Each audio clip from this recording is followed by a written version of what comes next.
how do you do that? How do you get a whole new scheme of social institutions? It's not by economic policies, right? It might help, right? He said it's fundamentally by rebuilding Catholic culture. So now we have a concept of what might be called effective distributism.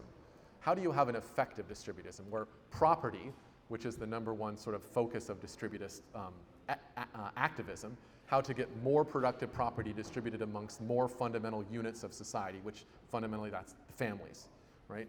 How do we get that more distributed to more people? And what Belloc said is we have to rebuild Catholic culture. Without that, all these efforts will be in vain. And so that to me is a much more radical vision than a merely political or merely economic thing. Okay, so distributism is a social philosophy. It's also even more, it's deeper than that, I think, now. Because it's been how long since the distributists started writing, and how many distributists through how many decades have there been?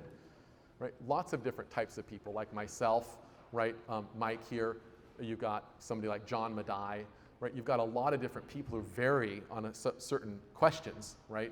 And you have now the movement which is called localism. There's a recent book that came out, and you can read the sort of people, and they're very different, right? They have a lot of different perspectives, but they all share something in common, right? This interest in this social philosophy called distributism, but they're all doing this sort of thing even when they disagree, so it's even bigger now than a social philosophy.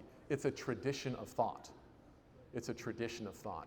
So I'm part of this distributist tradition of thought, and I would say there's 3 fundamental enemies to the distributist, and there's one fundamental goal.